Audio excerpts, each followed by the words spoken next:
or most of them, into the Weidlinger report and into the NIST report. These are not independent investigation by any means whatsoever.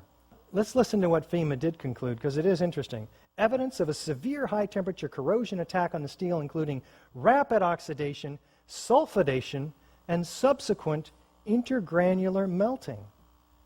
Very interesting. Remember, office fires don't melt steel. What melted this steel? Sulfur formed during this hot corrosion attack on the steel.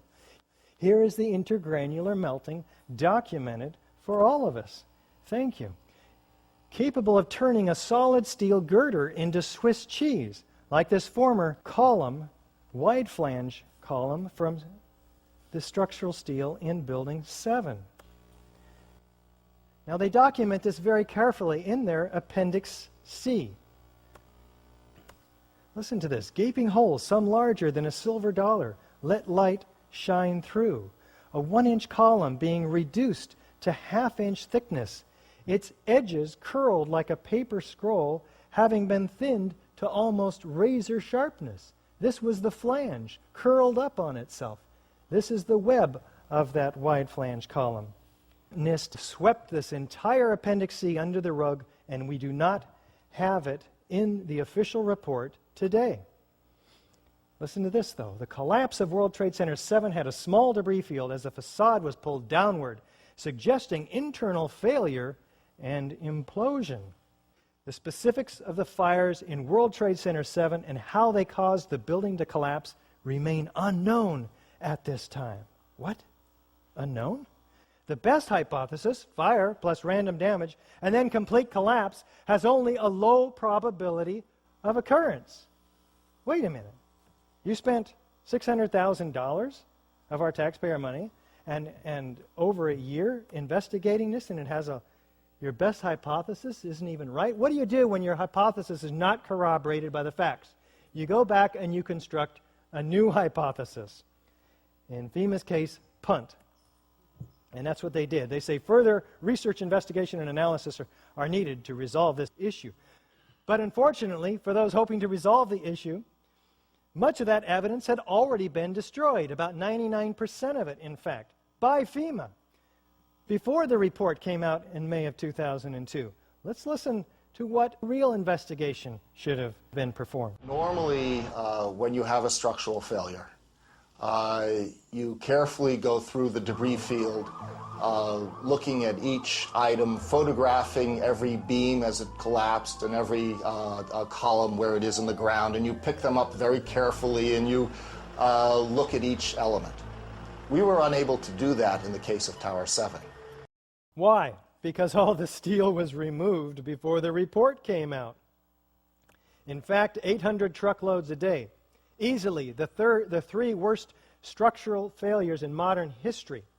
250 pieces were saved. Crucial evidence that could answer the questions is on the slow boat to China, exclaims Bill Manning, editor-in-chief of the 125-year-old Fire Engineering magazine that brings together fire protection engineers to communicate with each other, showing an astounding ignorance of the government officials to the value of a thorough scientific investigation. The destruction and removal of evidence must stop immediately. Commission a fully resourced blue ribbon panel to conduct a clean and thorough investigation is what they were calling for. If the evidence contradicts your fire hypothesis, destroy it. That's where our tax dollars are going. How about the 9/11 Commission, which was tasked with giving us the fullest explanation? No. Not one sentence in the 571 pages of the 9/11 Commission report even mentions the destruction of World Trade Center 7. Is this one of the reasons, perhaps, that Senator Max Cleland resigns from the commission, citing it's a national scandal? The investigation is compromised. How about expert corroboration? How about Danny Jawenko, 27-year controlled demolitions expert? It starts from below. They've simply blown away the columns. It's controlled demolition. A team of experts did this. It's professional work, without a doubt. How about Hugo Bachmann, Professor Emeritus, Chairman, Department of Structural Dynamics at Earthquake Engineering, Swiss Federal Institute of Technology? In my opinion, the building, World Trade Center 7, was with great probability professionally demolished.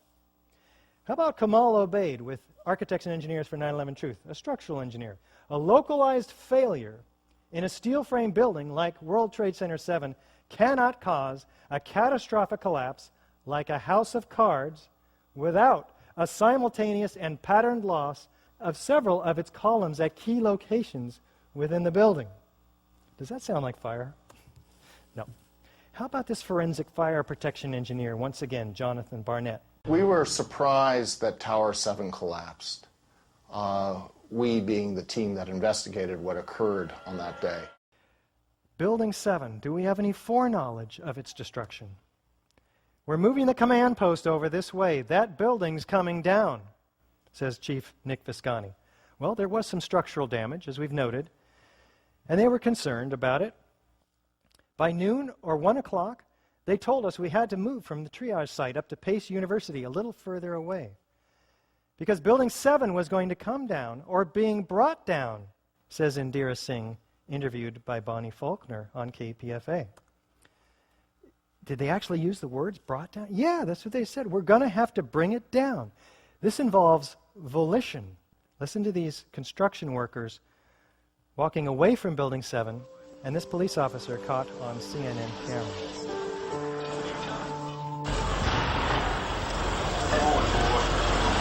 Keep your eye on that building. You'll be coming down. Building is about to blow up. Moving back. All right, guys. We are walking back. There's a building about to blow up. On flame. Debris coming down. Keep your eye on that building. It's about to come down. The building is about to blow up. Flame and debris coming down. How do they know? And how about Kevin McPadden? What did he say? And at the last few seconds, he took his hand off, and you heard 3, 2, 1. Countdown? Does that imply foreknowledge? Do fires bring buildings down to countdowns? Unlikely. In fact, the BBC announces the collapse 20 minutes before it happened. It's true. Jane Stanley is here announcing it. She says the 47-story Solomon Brothers building close to the World Trade Center has also collapsed. And there it is standing behind her. The BBC apologizes for this grievous error, citing the confusing events of the day. But does that make them psychic? Unlikely. Is there some kind of script that's handed out, like the guy on the street, the Twin Towers, who had all the answers? I believe we've shown that Building 7 matches all of the features of controlled demolition in the classic sense. Is it likely that Al-Qaeda could have had access to this building, which had to have been one of the most secure outside the Pentagon? We have to ask ourselves that question a few times, because if they didn't, then who did? This is as far as we go. You need to go farther, and there are resources at your disposal to do just that. I will point them out after we look at the World Trade Center Twin Towers, because as clear as the evidence is for the destruction of Building 7 by explosives, the evidence is even more clear in the case of the Twin Towers. When you look at it with a new pair of glasses and looking at the forensic science-based evidence. Let's get introduced here. Some called it the crowning achievement of the international style, this pair of buildings. Others, heartless modernism. In fact, architect Robert Stern calls it gigantic dumbness, right? It's two squares extruded just to the point where they become the highest buildings in the world. Well, either way, no matter how you feel about these buildings, they did have innovative structural engineering led by John Skilling and his aide, Leslie Robertson, who helped Minoru Yamasaki preserve the simple sculptural purity of his forms. And you can compare this building to the elegant Art Deco of the Empire State Building and come to your own conclusions about design. But it did eclipse the highest building in the world in 1976, but just for a couple of years until the Sears Tower outgrew it. The structural engineering innovations were quite extraordinary, lending the award the engineering project that demonstrates the greatest engineering